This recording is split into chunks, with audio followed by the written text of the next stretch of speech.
So let us also see how to download and install JDK on our computer or laptop. So it is my browser and I have opened Google. यहाँ पे हमें लिखना है download JDK या फिर मैंने जो URL दिया हुआ है उस पर भी आप डायरेक्टली URL कॉपी करके यहाँ पे पेस्ट कर सकते हो एड्रेस बार में। देखो यहाँ पे सबसे पहले मेरे सामने जो ऑप्शन आया है, बहुत सारे ऑप्शंस आपको देखने को मिलेंगे। उसमें से मैं ये ओरेकल वाला सिलेक्ट करता हूँ, जैसा कि हमने PDF में पढ़ा। अब देखो ये हमें बता रहा है कि कौन सा वर्ज़न हम अभी सिलेक्ट कर रहे हैं। तो ये लेटेस्ट वर्ज़न जो है JDK का वो है जावा SE15। उसके पहले 14, 11, 8, मतलब जो भी इसमें से आपको डाउनलोड करना है आप कर सकते हो। जहाँ भी जो भी वर्ज़न आप सिलेक्ट करते हो, राइट साइड में आप देख सकते हो JDK download and documentation download. तो जैसा कि मैंने बताया कि हर एक वर्ज़न के साथ उसका डॉक्यूमेंटेशन भी रिलीज़ होता है कि जो उस वर्ज़न के हिसाब से जो कुछ भी अवेलेबल है वर्ज़न में, लाइब्रेरी, क्लासेस, पैकेजेस, उन सब का एक डिटेल डॉक्यूमेंटेशन होता है कि जो HTML के स्वरूप में होता है वो आपको देखने को पढ़ने को मिलता है इसके द्वारा। मतलब कि आप डाउनलोड करके ऑफलाइन भी उसको पढ़ सकते हो। इसीलिए यहाँ पे लिखा है डाउनलोड।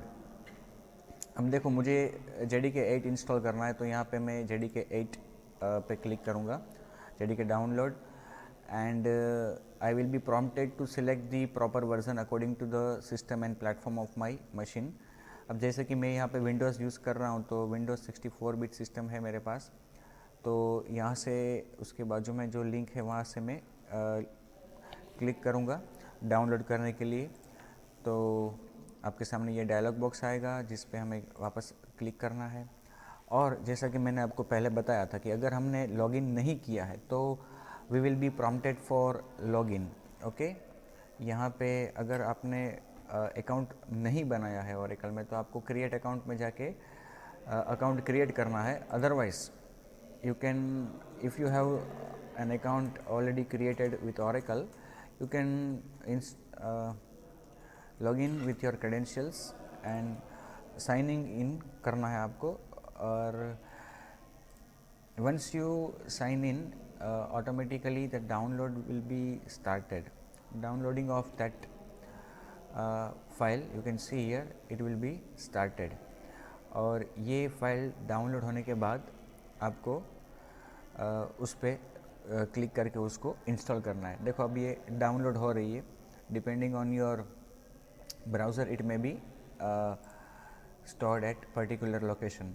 अब देखो ये एक्चुअली प्रोसेस यहाँ पे चालू है डाउनलोडिंग होने की, बट मेरे पास ऑलरेडी फाइल मैंने पहले डाउनलोड करके रखी है, तो मैं आपको डायरेक्टली वहीं बताता हूँ। See I have the JDK 8 already available. अब इसको इंस्टॉल करने के लिए मुझे क्या करना है, राइट क्लिक करके रन एज एडमिनिस्ट्रेटर, या फिर डायरेक्टली डबल क्लिक भी कर सकते हो आप। और जैसा कि हमने स्क्रीनशॉट्स देखे थे PPT में कि ये आपसे कुछ प्रॉम्प्ट करेगा, मतलब कि कुछ स्क्रीन से आपके सामने आएंगे जहाँ पे आपको नेक्स्ट, ओके, कहीं पे पाथ सिलेक्ट करना चाहते हो तो कर सकते हो, वगैरह ऑप्शंस करने हैं। एक सिंपल सा सेटअप है जो आपको प्रॉम्प्ट करेगा, वेरी यूज़र फ्रेंडली। यस,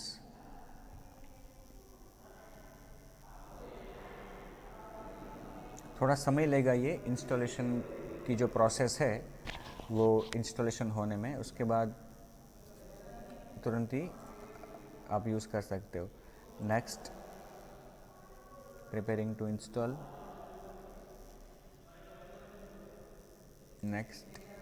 अब देखो पीछे जो अभी पहले जो स्क्रीन थी उसमें पूछा गया था कहाँ पे आप उसको इंस्टॉल करना चाहते हो, तो बाय डिफ़ॉल्ट उसमें पाथ आया था C ड्राइव, प्रोग्राम फाइल्स, जावा। अब चाहो तो वहाँ से पाथ चेंज भी कर सकते हो।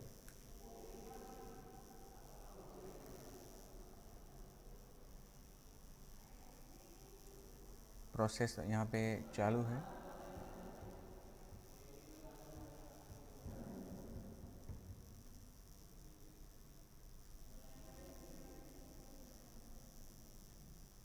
यहाँ पे रिमूविंग फाइल्स इसलिए आया था क्योंकि पहले मैंने ऑलरेडी एक वर्ज़न उसी लोकेशन पे इंस्टॉल किया था, तो पुरानी फाइल्स को रिमूव करके वहाँ पे इस इंस्टॉलेशन ने नई फाइल्स को कॉपी करके रखा है।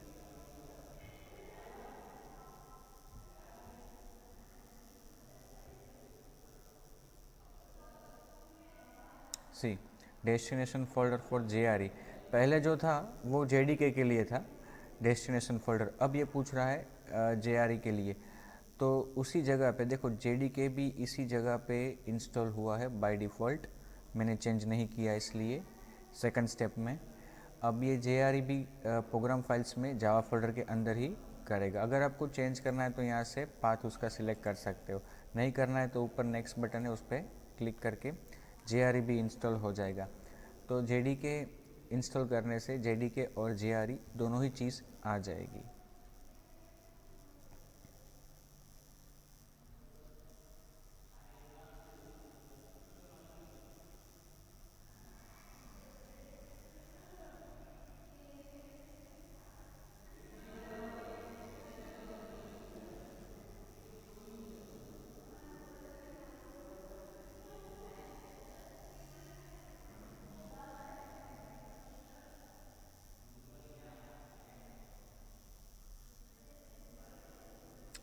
It will take a few seconds for the setup being installed.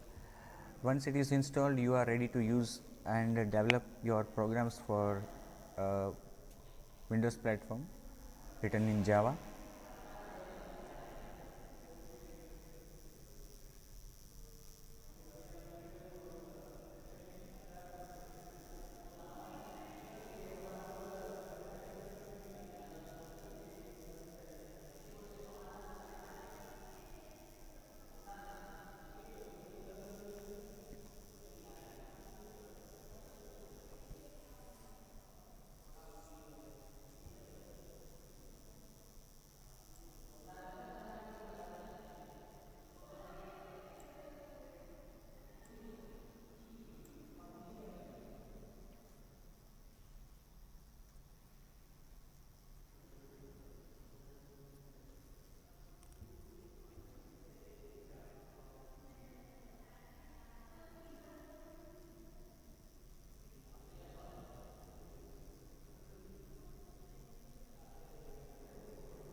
Just in a second it will be completed.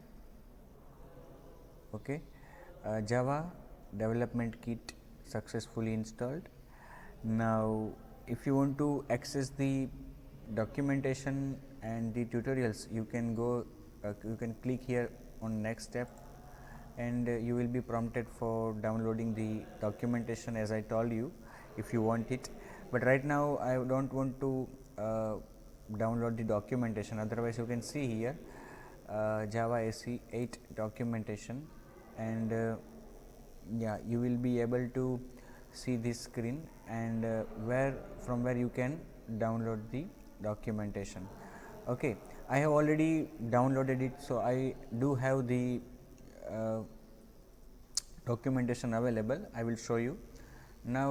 देखो इंस्टॉलेशन कंप्लीट हो गया, ठीक। अब देखो जैसा कि हमने अभी इंस्टॉलेशन प्रोसेस कंप्लीट किया है, तो यहाँ पे प्रोग्राम फाइल्स में जावा फोल्डर बन गया है। उसके अंदर दो फोल्डर्स है, JDK और JRE दोनों ही बने हैं। JDK के अंदर बिन फोल्डर है जहाँ पे मेरा जावा सी कमांड रहता है, मतलब कि जावा सी मतलब कंपाइलर के लिए जो कमांड है वो यहाँ पे रहता है, और इंटरप्रेटर का जो कमांड है जावा कमांड वो JRE के अंदर बिन के अंदर रहता है, ठीक है। आप इस पर क्लिक भी करोगे तो वो एक मैसेज सा आएगा और तुरंत चला जाएगा। ऐसा ही सेम चीज़ होगा जावा सी के साथ भी, उस पर अगर आप डबल क्लिक करते हो या एंटर की प्रेस करते हो तो आके चला जाएगा। आपको यहाँ पे ये पूरी प्रोसेस के दरमियान अगर आपने कमांड प्रॉम्प्ट को ओपन करके रखा है तो एक बार उसको क्लोज़ कर दो अभी।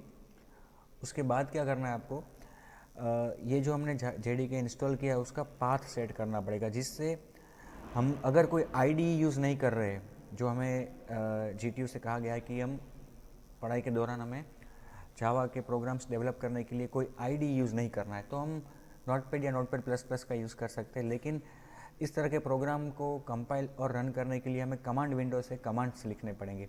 तो वो कमांड तभी हम एग्जीक्यूट कर पाएंगे जब हमने उसका पाथ सेट किया है, ऑपरेटिंग सिस्टम को उसका पाथ बताया है। एक्चुअली क्या होता है कि जब हम जावा सी लिखेंगे तो ऑपरेटिंग सिस्टम सर्च करेगा वो जावा सी कमांड कहाँ पे है। तो जावा सी कमांड जहाँ पे अवेलेबल है, मतलब ये जावा सी फाइल, उसका पाथ हमें सेट करना रहेगा। तो आपको क्या करना है, पहले अपने माई कंप्यूटर में राइट क्लिक करके प्रॉपर्टीज़ में जाना है। उसके बाद advance system settings, environment variables, वहाँ पे यूज़र वेरिएबल और सिस्टम वेरिएबल से नीचे सिस्टम वेरिएबल्स में आपको पाथ नाम का वेरिएबल फाइंड करना है। एडिट पे क्लिक करना है। जो भी पाथ वहाँ पे अवेलेबल है उसको रहने देना है, उसको डिस्टर्ब नहीं करना है, मिटाना नहीं है, अपडेट भी नहीं करना है, क्योंकि वो सिस्टम के पाथ से बहुत सारे प्रोग्राम्स आपने इंस्टॉल किए होंगे उसके पाथ है। यहाँ से कुछ भी आपने गड़बड़ की तो आपके कुछ प्रोग्राम्स का एग्जीक्यूशन नॉर्मली नहीं हो पाएगा। तो एक बात करनी है आपको, लास्ट में सेमीकोलन अगर नहीं है तो वो करना है, उसके बाद इसको ओपन रहने देना है। और जहाँ पे हमारा JDK इंस्टॉल हुआ है उसके अंदर जो JDK के अंदर बिन फोल्डर है उसको ओपन करना है। ओपन करने से यहाँ पे इस तरह से बिन का पाथ आ जाएगा, उसको कॉपी करके यहाँ पे पेस्ट कर दो। ठीक है, यहाँ पे लास्ट में अपेंड कर दो, पेस्ट करो मतलब अपेंड करो, और पेस्ट करने के बाद वापस सेमीकोलन। Okay okay okay. अब आपको क्या करना है, अपना कमांड विंडो ओपन करना है। कमांड विंडो ओपन करके जो भी पाथ वहाँ पे है, जो भी पाथ है आपको लिखना है जावा सी। अब जावा सी लिखने से इतने सारे ऑप्शंस अगर आ जाते हैं, इसका मतलब कि जावा सी उसको मिल गया और वो उसके ऑप्शंस बता रहा है आपको कि आप इतने ऑप्शंस जावा सी के साथ यूज़ कर सकते हो। जावा लिखते हो तो भी आपको यही चीज़, ऐसी ही दूसरी चीज़ देखने को मिलेगी। इसका मतलब कि आपने JDK सक्सेसफुली इंस्टॉल कर दिया है और and you are ready to write your Java programs which can be compiled and executed from the command prompt. अगर ये जावा सी और जावा कमांड लिखने से यहाँ पे अगर एरर आती है, जैसे कि Java C is not recognize as an internal command और अ बैच फाइल, इसका मतलब या तो आपने इंस्टॉलेशन में कुछ मिस्टेक कर दी है, या तो अगर सक्सेसफुली इंस्टॉलेशन हो गया है तो उसके पाथ सेट नहीं किए, या पाथ सेट करने में कुछ गलती की है, या आपने कमांड विंडो ओपन रखा हुआ था जब पाथ सेट कर रहे थे तब। तो एक बार कमांड विंडो बंद करके स्टार्ट करना पड़ेगा, क्योंकि जब कमांड विंडो ओपन हुआ था तब जो स्टेटस था पाथ का, वही पाथ्स को ये आइडेंटिफाई कर सकता है। तो इसको आपको क्लोज करके ओपन करना पड़ेगा, ठीक है। और अगर आप जावा का API डॉक्यूमेंटेशन जो है वो डाउनलोड करना चाहते हो, देखो वो अलग अलग स्वरूप में अवेलेबल है। आप उसकी PDF भी सर्च कर सकते हो, ऑनलाइन भी उसको रीड कर सकते हो, या अपने PC में डाउनलोड करके ऑफलाइन भी उसको रेफ़र कर सकते हो, रीड कर सकते हो। तो ये जो ऑफलाइन वाला जो तरीका है वो ज़्यादा बेहतर रहता है। ओके, तो देखो आपको क्या करना है, यहाँ पे ब्राउज़र में गूगल ओपन करके लिखना है डाउनलोड जावा 8 डॉक्यूमेंटेशन। ओके, क्योंकि हमने मतलब जो भी वर्जन आपने इंस्टॉल किया है उसका डॉक्यूमेंटेशन रेफर करो तो ज़्यादा बेहतर रहेगा। लिंक मिलती है उसमें से, जो ओरेकल वाली लिंक है, ओरेकल वाली, वो आपको क्लिक करनी है। तो देखिए आपके सामने ये प्रॉम्प्ट आ गया कि यहाँ से आप डाउनलोड कर सकते हो जावा का डॉक्यूमेंटेशन, ठीक है, वर्जन 8 के लिए। यहाँ पे क्लिक करो तो yes, it will ask for your acceptance, and then you can click on the download button. Once you click on the download button, it will start downloading. Okay, और यहाँ पे आप देख सकते हो कि ये डाउनलोडिंग की प्रोसेस चालू है अभी। तो फाइनली ये जब जिप फाइल डाउनलोड हो जाती है उसके बाद आपको उसे अनजिप करना है। तो अनजिप करने से क्या होगा कि जब आप उसको अनजिप करोगे तो एक इस तरह का डॉक्स नाम का फोल्डर बनेगा। देखिए ये इस तरह से डॉक्स नाम का एक फोल्डर बनेगा। उसमें जावा में जितने भी इनबिल्ट क्लासेस है, इंटरफेस है, उन सबका यहाँ पे एक टोटल डिस्क्रिप्शन मतलब डॉक्यूमेंटेशन होगा। यहाँ पे आप API पे क्लिक करो तो फिर आपके सामने ये ऑप्शंस आते हैं। अब देखो इंडेक्स पे भी आप क्लिक कर सकते हो, तो पूरा इंडेक्स आपको मिलेगा जहाँ पे सारे पैकेजेस का लिस्ट ऑफलाइन आप रेफर कर सकते हो। ये इंडेक्स पेज में सब कुछ मिलेगा आपको। कोई भी क्लास आप रेफ़र करना चाहते हो, मतलब कि सपोज़ मुझे एप्लेट पैकेज के अंदर यहाँ से पहले पैकेज सिलेक्ट करना है java.applet, मतलब जो भी पैकेज हो, फिर यहाँ से आप नीचे की विंडो से फ्रेम से आप उसका क्लास सिलेक्ट कर सकते हो। तो जैसे कि मैंने एप्लेट क्लास सिलेक्ट किया, ये java.applet पैकेज में अवेलेबल है। कौन कौन से क्लासेस को ये एक्सटेंड करता है, उसका डिस्क्रिप्शन, उसकी मेथड्स, उसके वेरिएबल्स, कॉन्स्टेंट्स, सब कुछ यहाँ पे आपको देखने को मिलेगा। सपोज़ कि मैं AWT पैकेज को रेफ़र करना चाहता हूँ, तो AWT पैकेज यहाँ से सिलेक्ट करूँगा तो उसमें जितने भी क्लासेस, देखो ये इंटरफेसेस है, क्लासेस है, सब कुछ आपको यहाँ पे देखने को मिलेगा। अब जो कॉमन पैकेज होता है, सपोज़ कि java.language पैकेज, उसकी बात करें तो वो भी देखो यहाँ पे अवेलेबल है। उसके सभी क्लासेस इंटरफेस यहाँ पे आ जाएंगे। जैसे कि मुझे थ्रेड क्लास उसका रीड करना है, तो ये थ्रेड पे क्लिक किया तो यहाँ पे थ्रेड क्लास ओपन हो जाएगा।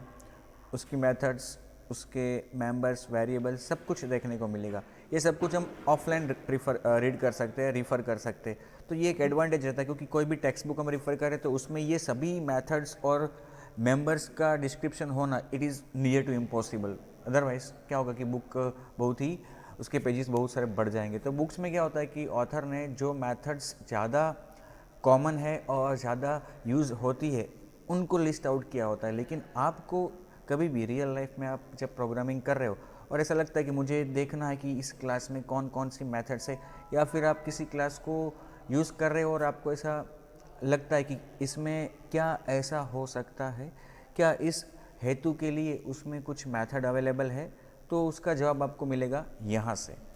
ओके, तो इस तरह से हम डाउनलोड कर सकते हैं API डॉक्यूमेंटेशन। ठीक है।